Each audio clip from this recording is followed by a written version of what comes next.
the world changes and grows on the unreasonable person, I should say. The founders and the early stage directors and executives at Dubba, because we wanted to achieve significantly greater results than others, is that we had to be unreasonable. So I had to juggle it. I wanted, to always act in a position of trust and integrity, but have unreasonable expectations on my people.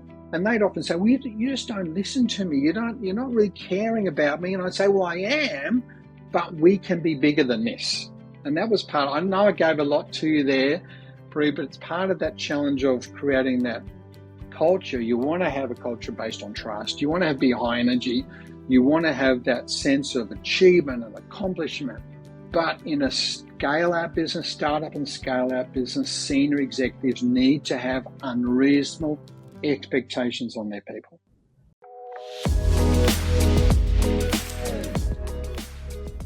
Russell Evans is a seasoned leader. He was the CEO at Wolters Kluwer for APAC and LATAM, and more recently he was the CRO for Dubba, an Aussie startup success story that scaled from 5 million ARR to 38 million ARR. Today, we're going to have a conversation with Russell about the challenges and the successes and his insights in this rapid growth phase that they achieved at Dubba. So let's jump right in. Russell, thank you so much for joining me today. I am looking forward to this conversation. Tell me, you've worked with some large organizations in senior roles, and then you've taken a very interesting step with Dubba in a startup high growth environment. What was behind the shift in large organization to startup?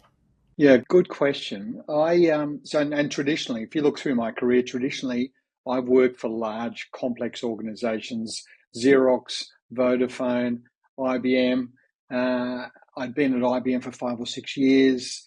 When I was, the last 2 years were based in Tokyo with an Asia Pac marketing role, came back to Australia and decided to move into in those days, a .com startup. So a very much an Australian startup in the application service provision space. So I'd had that taste. Pri, I really enjoyed it. After that business ended up, having to wind itself up, I then got back into large corporations. Prior to joining Dubba, I was the regional Asia Pacific and Latin American regional CEO of Wolters Kluwer. So a 185-year-old Dutch publishing digital content software business. I was there for 8 years, really enjoyed it, worked with some particularly smart people across both the regions, those geographic regions, as well as headquarters. But it was pretty taxing, working pretty much around the clock for 8 years. I decided to step out of that role and then look for something that was really going to test me across a whole lot of different spectrums. And the best way to do that, I found, was to sort of step into a scale-out business. So when I joined Dubba, there was probably 35 people, 3 salespeople, and my quest was to really to scale that business out. But what I did find pretty quickly was the fundamentals in growing a business, whether it's a 165-year-old or 185-year-old Dutch publishing business or a startup, the fundamentals are by and large the same. It's obviously you've got to work out what levers to pull at what time, but yeah, a lot of the skills you're learning working in a large corporation are similar that you can deploy in a smaller business. Just some of those levers are more sensitive than others. I see and know of a number of APAC VPs, RVPs in Australia with global software vendors who've taken on CRO roles with Australian startup companies. 7 out of 10 times, it doesn't pan out to be what they anticipated. But your story is different because you scaled from 5 to 38 million ARR in 5 years, which is very impressive. So tell me what were the key factors that enabled Dubba to scale, and what were some of the key drivers of that growth? Yeah, look, it's right. I'll break it down to three main drivers. The first was the partnership that Dubba was able to forge with Cisco initially, and then Microsoft. The reason that was important is that probably 5 to 8 years ago, the market, I think large enterprises were definitely shifting from on-premise telephony to cloud, voice over IP, cloud telephony.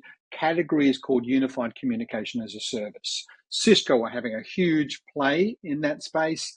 And the founders of Dubba were able to really forge a very strong relationship with Cisco. So Dubba was integrated at the core of Cisco's voice telephony platform, cloud voice telephony platform. We then later replicated that with Microsoft. So there's definitely that as the core partnership. The second part of it was as I was touching on, UCaaS, Unified Communications as a Service, definitely a growth industry.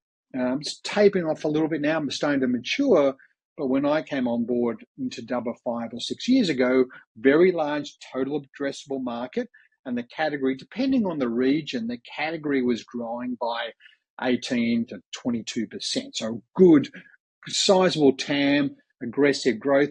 And then the third driver of success was we decided strategically to have a partner-only go-to-market model. Now, there was instances of tribal warfare around that. I'll describe it. One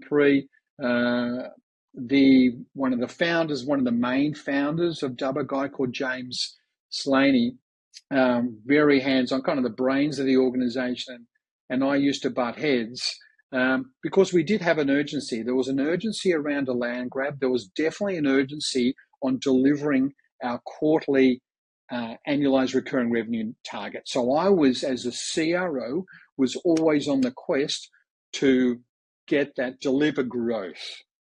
A land grab for partners, definitely a land grab for revenue, getting a big slice of that UCaaS bucket.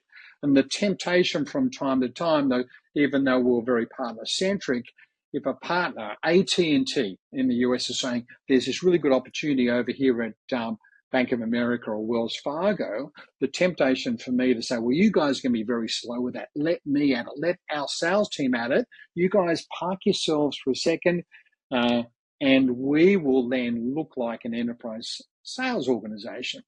And where I used to butt heads with James, in a constructive manner most of the time, was he'd say, no, we're not that a business. We're not an enterprise sales organization. We need to, at our very core of our DNA, be partner-centric. And that did, I'll give James a kudos here, that was the right strategy. So, partnering with Cisco, being right time, right place at the growth curve of unified communication as a service, then having that maniacal focus on being partner-centric with the drivers of Dubba's, I put it, astronomical growth. Yeah, no, that's fantastic. Now, the moment we say growth, people love the ramp story, but not often do people, at least looking outside in, realize the significant challenges that you need to face and that you overcome. And so, what were some of the toughest challenges that you faced while getting to that significant revenue? Oh, and there's no doubt about it. Creating a global technology business is really hard. Not just about time zones and cultures and languages and things like that, but just building the team and just being able to build the team in a way that everyone gets it. So, Dubba is a Melbourne-based global technology business. I'm based in Sydney. So, minor challenges, but when we're building a team globally, recruiting salespeople, solution architects, solution developers, all around the world, it does create a lot of issues. I think one of the most challenging issues is how do you get everyone on the same page? And Jeff Weiner, now executive chairman has one of those great sayings that just as you get sick and tired of telling the message, your staff are just starting to listen. And so it's easy to recruit people, particularly if you've got an urgency around a market expansion. Recruit a team quickly, say, read this, here you go, speak to some customers, get on with it, throw them in the deep end. Invariably, that ends in tears all the way around. So that was one of the challenges we faced. We had the opportunity to do the land grab, to grow rapidly, grow revenue rapidly. And I made some mistakes earlier on that, we were too quick to hire, and then we didn't really focus on getting communication internally to an art form. And from time to time, we'd hire someone in the US, and the comment back was, "Wow, they just don't get it." And what I took out there was, Jack Canfield, the author who wrote Chicken Soup for the Soul. One of his comments is, "You are 100% responsible for the stuff that happens to you." So when it's back to that cliche, when you're pointing at someone and say that person doesn't get it, there's three fingers pointing back at you. So one of the painful lessons we learned was we just had to reiterate, get the message really simple. Why we exist, why we're here, why we're good, what value do we deliver to our customers? How do we, through a partner community, deliver quantifiable business benefits to their customers? We had to chunk those messages down and just repeat them constantly. And we also had to be able to slow down hiring to make sure we're getting the right fit. I'll spend a little bit of time on that, because when you think about who was the right person to hire, we wanted someone who understood the telco industry, understood the unified communications sector, therefore understood SaaS sales. We wanted them to be resilient, resourceful, worked in a startup, and had kind of like this psychological need to win. That real hunger. And invariably, the people that understood telco and UCaaS, unified communication, came from big telcos. They came from Cisco, or they came from AT&T or Verizon or British Telecom, and therefore often they weren't resilient. They weren't resourceful because they expected things. They'd always had things given to them on a platter. And they were used to a big base salary. They were used to options, and we wanted people who really were just so hungry to win that they were prepared to put the long hours in and to be exceptionally resourceful. So really, when you looked at all of the characteristics we had for hiring great people, it came to a handful of people. So we found out that we have to say, at the end of the day, we're hiring for, I know it's a cliche, we're hiring for attitude. You can train people on, UCaaS as a category. It's not that difficult to get your head across, but getting attitude, hiring the wrong attitude was very costly for us.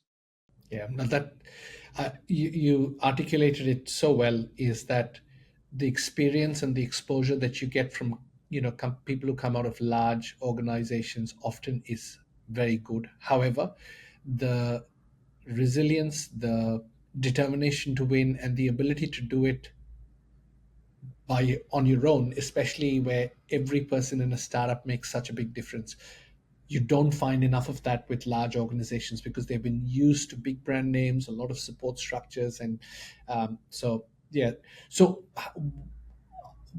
what did work finally in terms of finding the right people and then enabling them with the right message to be able to create the outcomes that we now look at and say, wow, that was phenomenal? Yes, look, so it was two things, really. It was finding the right people and then helping them find the right partner. So coming back to our opening point, we burnt the boats. We said we are partner-centric. So therefore, our ability to identify, target, recruit, activate, onboard, and mature a partner community had to become an art form for us. And we had to stumble because we were on the land grab journey. The temptation was just to grab any partner. Okay, you're a Cisco partner, you're in. Microsoft partner, you're in. And we were a small team. We just simply spread ourselves too thin initially. So we needed to be able to define a scientific approach to partner recruitment, and then we had to turn partner activation and enablement into a really strong core capability. Thankfully, about a couple of years ago, we hired a sales enablement guru, a lady called Sarah Appleby, based in Melbourne. So definitely putting a plug in for Sarah, because she made me look really good. She came up with a tool called the Secret Source Calculator.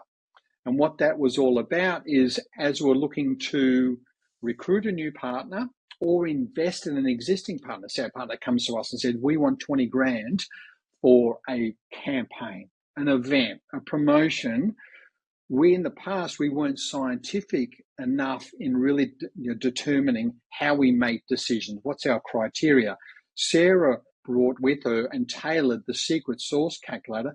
Because it's Secret Source, I can't tell you too much about it, but it was really, how do we make it easy to engage with a partner who it's going to be easy for them to sell Dubba, easy for their customers to buy Dubba, that the sales team of that partner are really incented, and that they, what we colloquially called, had a high level in the gas score. So colloquially, pre-gas, give a shit. How do you make sure that the partner is really going to be lined up to being high on the gas meter? And Sarah's Secret Source Calculator enabled us to still be high energy, still engage well in the market, but ask some critical questions. One of the best sales calls I did around partner recruitment, we asked the partner a specific set of questions on the Secret Source Calculator, and that triggered a response. And this was a large Telstra partner who are very, very strong in a couple of sectors that we wanted to play in. We took them through the calculator, and the senior executive in this partner said, kind of leant back and said, look, now that you've sort of probed, I've reached a conclusion that you're a nice bunch of guys, but we're just not the right partner for you. In other words, remember that Justin Long movie? He's just not that into you. We reached a point where a partner sort of said, look, I'd love to get on board with you, but we're just not that into you. We can't be that into you because we're not that style of organization. And I had a debrief conversation with a couple of the account managers afterwards, my account managers, and they were bummed out that we weren't able to get the partner across the line. I said, no, that was an awesome call. Getting to know a no point early has saved us a lot of burning of resources later on. And so, long-winded explanation, Pri, but the Secret Source Calculator really enabled us to be very, very scientific in how we targeted partners, and then how we really worked well with their team to be able to induct on board, and lead that engagement to a point, and enablement to a point where we hit maturity or on the trajectory at a pretty rapid timeline. Yeah, that's terrific. In fact, you struck upon a very good point, which often gets overlooked, which is a lot of people talk about success with partners and how to get there, but often I hear people who've invested 6, 12, 18 months with partners and haven't seen the results. So if a partner says upfront that it's not going to be a good fit, that is actually a gift, because it gives you back the gift of your resource, your time, your energy, so that you can actually focus it on partnerships that will actually yield outcomes. And because at the end of the day, we really have time and money and energy as finite resources. Yeah, look, what we found, part of this Secret Source Calculator, is that a fairly big part of the value proposition of Dubba is conversational intelligence. So mining the details of a conversation, a telephone call, or a meeting, and then providing insights around, was that a happy customer, angry customer? If it was an angry customer, what were the drivers of that? Why were they frustrated? Why were they threatening to churn? And so we spoke about voice data analytics. And when we were new in the adoption curve, a lot of when we'd explain it to a rep in a partner, you could see them glazed over. They go, "Oh, this sounds scary." And so we hit the wall on an acronym that we called FOLAD, the FOLAD factor in a reseller, which was a reseller rep having the fear of looking like a dick, because no one wants to, potentially engage with a new prospect, and then you say one thing and the prospect digs into it, asks you a question, and you don't know how to answer that. So, and this comes back to, for us, we had to get really clear on that. How do you get the flywheel going of creating confidence, which then drives competence? The more competent you are, the more confident you become, which just keeps that flywheel going. If you're only engaging with a partner community every 3 or 4 months, because that's only when they think about engaging with Dubba, you can't get that flywheel, confidence and competence flywheel working, and they're just not going to engage with you effectively. So we found you're better off having a smaller, tighter knit community of partners who really got you, who were confident and therefore became competent in why Dubba was great for their clients. Yeah, yeah. And I really like I love the FOLAD. That is brilliant.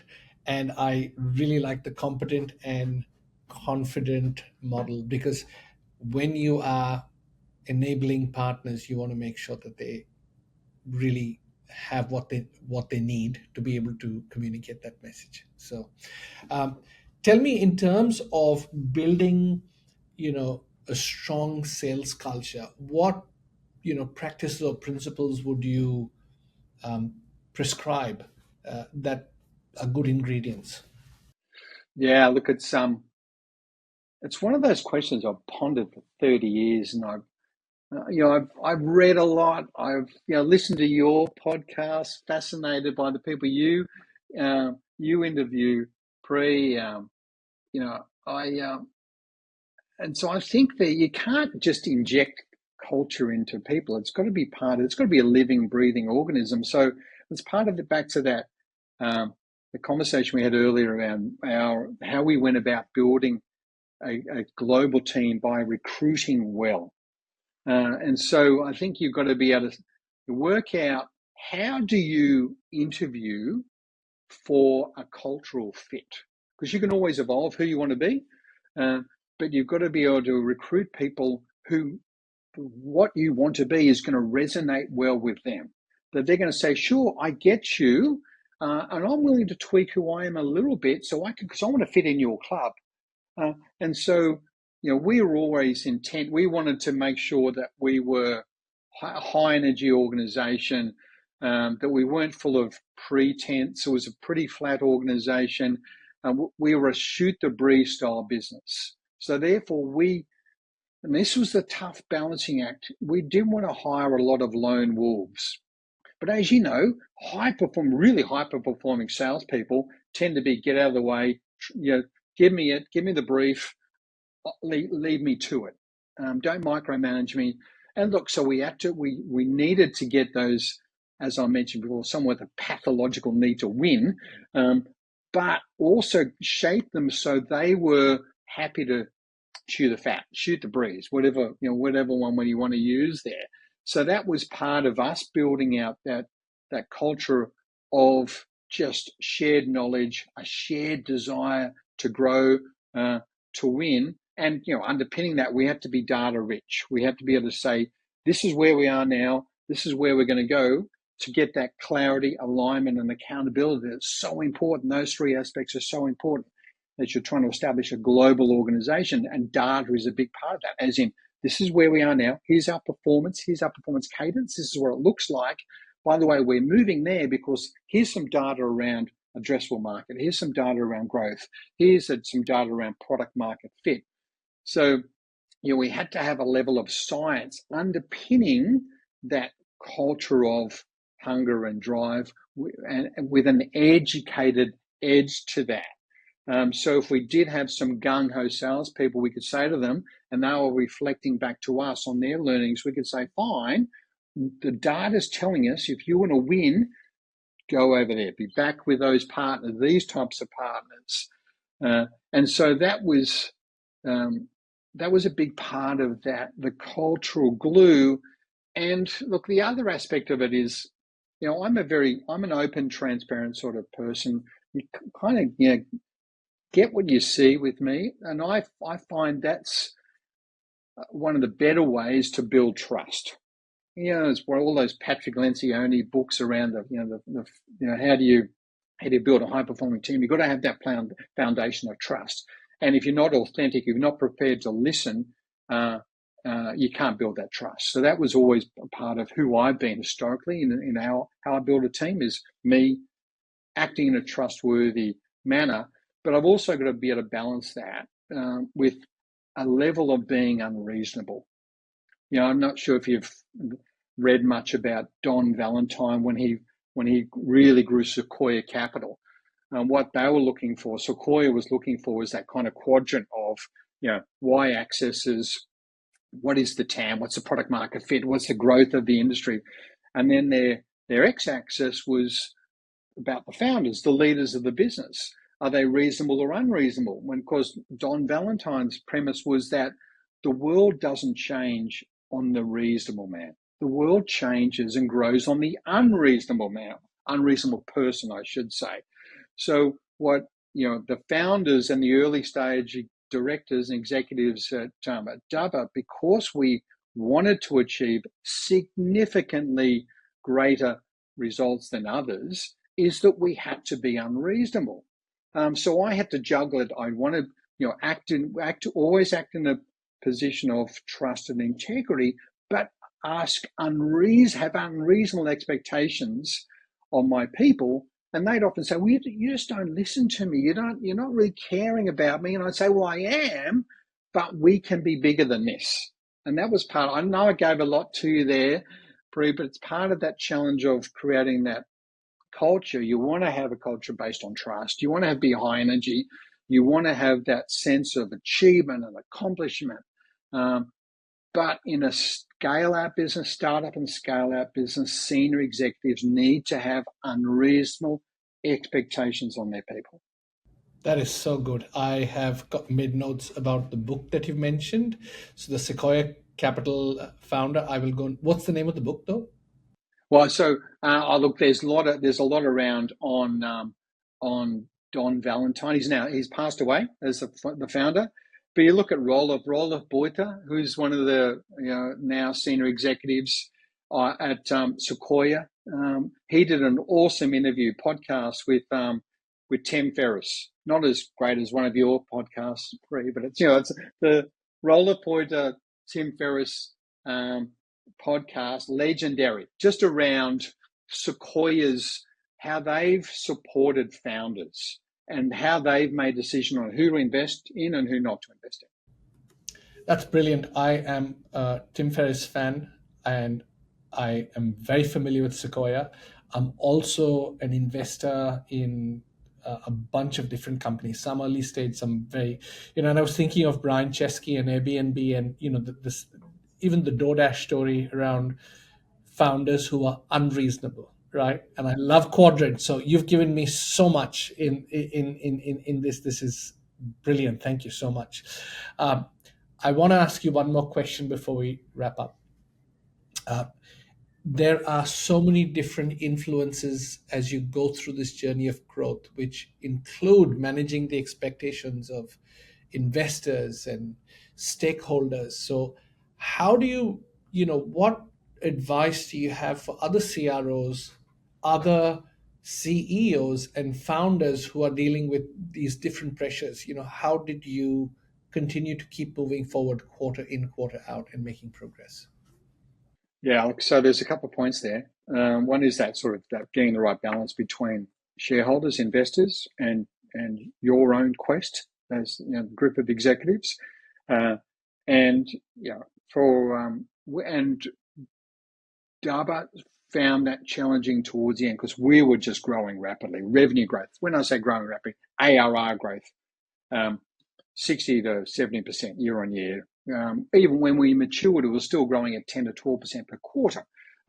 And so, whereas our Australian investors, shareholders, most of them were saying by 2023, yeah, the growth is good, but where's your path to profitability?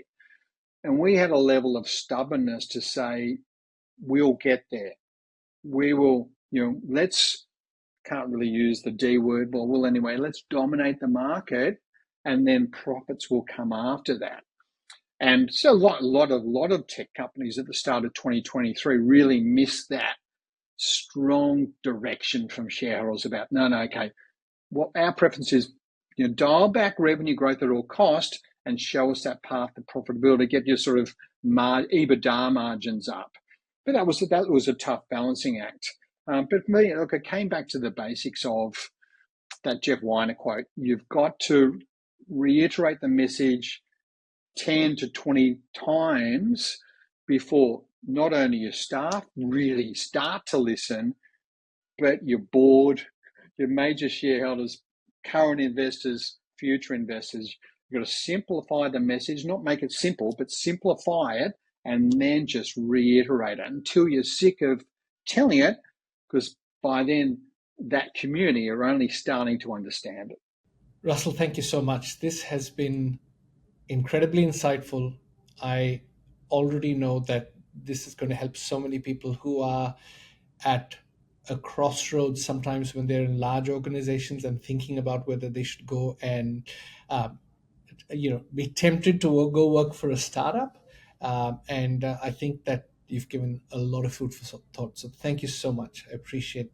Oh, thanks for the opportunity. I really enjoyed it.